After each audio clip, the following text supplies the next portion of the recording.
Robert Musyoka, live from Nairobi, Kenya, and I welcome you all my viewers in Kenya and around the world to the J. Ulysses Show. This show aims at taking major issues that are important all over the globe and take a deep look at matters concerning art and culture, health, education, and politics, and how they affect all, irrespective of where you reside from. At first, we are going to dive into the major stories on the current ongoing around the world. Facebook was mounted at it faced a lawsuit alleging privacy violation related to data leakage to a consultant working on Donald Trump's 2016 campaign. And as the new report suggested, it shared more data with partners than it has acknowledged. Facebook shares already sagging under the weight of social networking troubles ended the trending day. Down to 7.25% to 133.4%, and slip even lower after market trends. The suit filed by the Attorney General for the USA capital Washington is likely the first by an official US body that could impose consequences on the world's leading social network for data misuse. Facebook failed to protect the privacy of its users and deceived them about who had access to their data and how it was used, said the Attorney General, Mr. Karl Racine. In statement, Facebook uses at risk of manipulation by allowing companies like Cambridge Analytica and other third-party applications to collect personal data. Data without users' permission. Sex abuse claims brought against 700 Catholic clergy in Illinois. About 700 clergymen in Illinois have been accused of child sexual assault, a far greater number than the Catholic Church had previously disclosed. The Midwestern U.S. state top prosecutor revealed Illinois Attorney General Lisa Madigan said the church revelation that 185 clergy members were credibly accused of sexual abuse fell short of the number her office has uncovered. The preliminary results of investigation that began in August found more than 500 additional priests and clergy members with sexual assault. Sexual abuse allegations in the Midwestern states' 6 dioceses, a total of at least 685 accused. In a scathing statement, the Attorney General office criticized the church handling of the abuse allegations, saying investigations were lacking and in many cases law enforcement and child welfare authority not notified. The preliminary stages of this investigation have already demonstrated that the Catholic Church cannot police itself, Madigan said. Relationship between education level and leadership. There has been some cases where prominent leaders who have number of years leading people in this country were asked to produce certificates of where they studied and what they studied at higher learning institutions. Several have been caught lying of what they studied, or even if they ever stepped a foot in a recognizable university or college. The Kenya Constitution states that for one has to have a bachelor degree to vie for any seat in the parliament.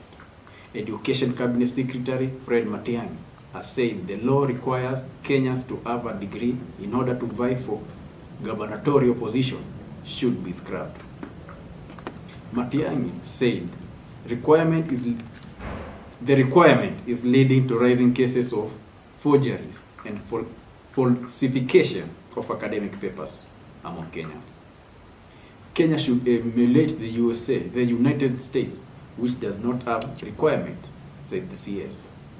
He added that in Kenya, the law was not serving the purpose for which it was initially intended, noting that it has been circumnavigated by politicians will go to any length to acquire document, even if it meant breaking the law.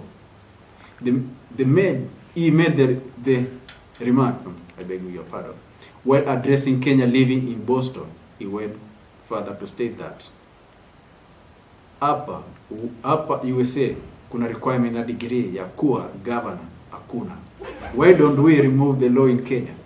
Sasa wale ambao wanaenda kuokota, wengine wanasema walipata PhD ikiwa degree ya kwanza. Is there any requirement to have a degree here in USA? No. How those who don't have one are going around picking them with some saying they have a PhD? Yes, their first degree. Zawadi on Twitter said that one can have 7 PhDs and have poor leadership. Let us head over to our feature segment and see what our correspondent John Karanja has for us. John Karanja, what do you have for us today? Thank you very much, Robert. I can hear you loud and clear. At least a third of MPs lack bachelor's degrees. Details that have been made public show a peculiar mad dash for post-secondary qualifications between 2012 and 2017. This means that up to 116 MPs have either a diploma or a certificate. The academic qualifications of the 349 members of the National Assembly, published on Parliament's official website, show some lawmakers with certificates enrolled for and graduated with bachelor's degrees. The law that required MPs to have a degree was shelved in 2017 and will come into force in the year 2022. The law proposed by the Electoral Commission and passed in 2016 required aspirants for MPs and Senate seats in 2017 to have a degree, just like their governor counterparts. It is also proposed that MCA's aspirants hold a diploma to run in the 2017 election and a degree for the 2022 polls. Currently, the law requires the president, deputy president, governors, and deputy governors to hold a degree, but it is silent on other elective seats. In 2016, the Commission on the Implementation of the Constitution said in its final report that MCA's low academic qualifications were to blame for the poor laws they made. On our SMS line, Omolo Jones says that corruption will be the very end of all Kenya, because we elect people based on how much money they dish out instead of looking on their merits. Today in our discussion panel, we have some experts who are going to give us deep insight into these issues, ensure that we address them once and for all.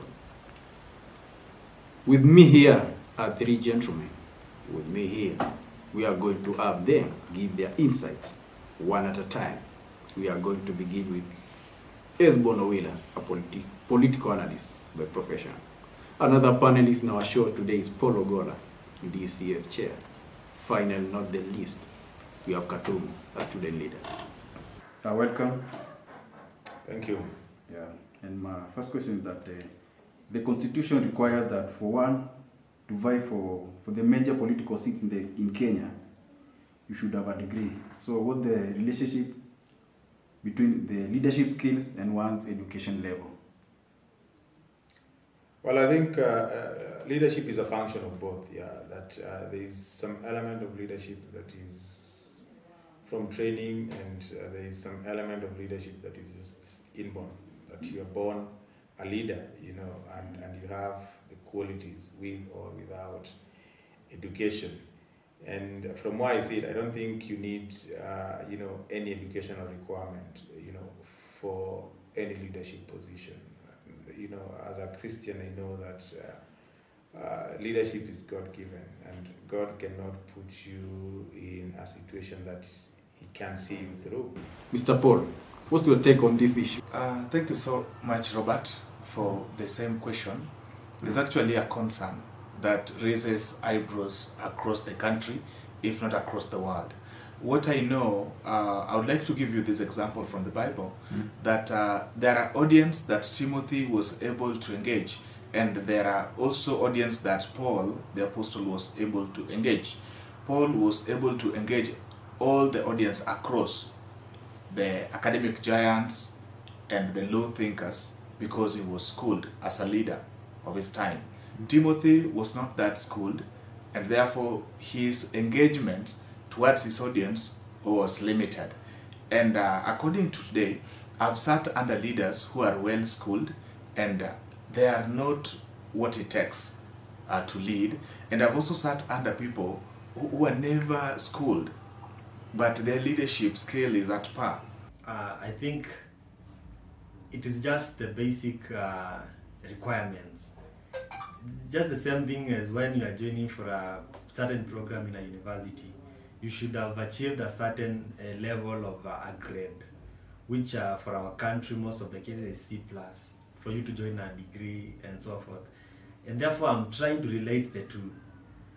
For you to become a politician or else to hold a certain political office, we are just setting those standards as the minimum requirements, so that at least we could know who is capable for running for the offices. Yes, we have people who don't have degrees that can be super and good leaders in terms of political leaders, but a degree is just set there as the minimum requirement for you to vie for a political seat. So back to you, Mr. Wheeler. Would you be comfortable being led by someone who is not book smart? Yes, I would be comfortable in being led by someone who can influence me to believe in the direction that they're taking me. They don't have to be they don't have to be schooled or to be having these big degrees and PhDs. No, because leadership is about influence. And if you can influence people to believe in your vision and mission, with or without education, you are a leader. Mr. Katumo, what's your take on this? It depends. We've had previously when these things had not been set, especially in the previous constitution that we had in our republic, we had people honestly never went to school. And to be specific, during the Moi era, we had people in the villages who are leading us, who are very literate, but the way they were running the government, it was perfect. What about you, Mr. Paul? Oh yes. If their integrity marries well their conscience to plow my life positively, as I put it, I will absolutely follow them. You advise to someone who feels that they have leadership calling them, but education-wise, they have not achieved any degree or attended any university institution.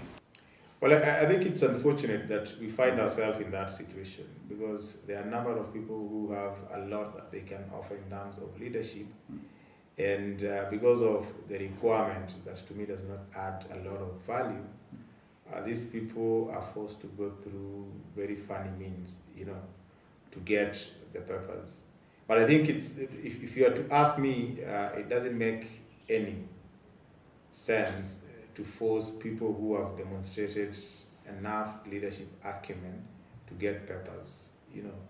Those papers will not add value. They will simply be telling us how good or bad these leaders are. And if they're already in leadership positions, then we certainly know that they're already good. Mr. Katumo? I think despite of holding political offices, I think there are other platforms that one can be appointed or elected locally between the members they interact with in day-to-day activities to lead them, and therefore that is not the end. And Mr. Paul, your take on this, or the same? I will tell them to proceed, but to yearn to be knowledgeable.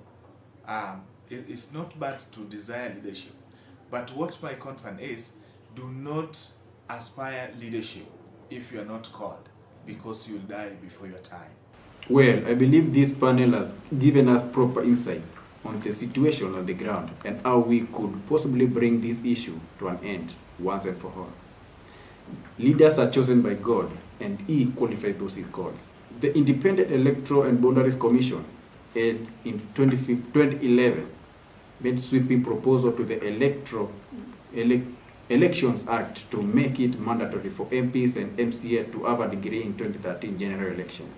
However, MPs successively lobbied the then President Mwai Kibaki and Prime Minister Raila Odinga to suspend the enactment on the law until further the 11th Parliament.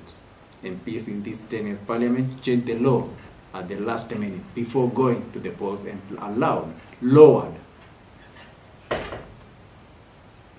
and up to my bigger panel, the last minute before going to the polls and lowered the academic requirements, exempting candidates for both houses of parliament. And the county assembly from holding degree. Some of them were serving their third term, but had not gone past the secondary school or primary school level. Thank you very much for staying tuned. Remember, let's keep the conversation going on social media. My Twitter handle is JUlysses. On Facebook, JUlysses. Fan page, I mean. My SMS line, which is 0799865988. Also subscribe to my YouTube channel, which is JUlysses. Let us all support. Let us all support our own and propel each other to greater heights of prosperity and Kenyan politics.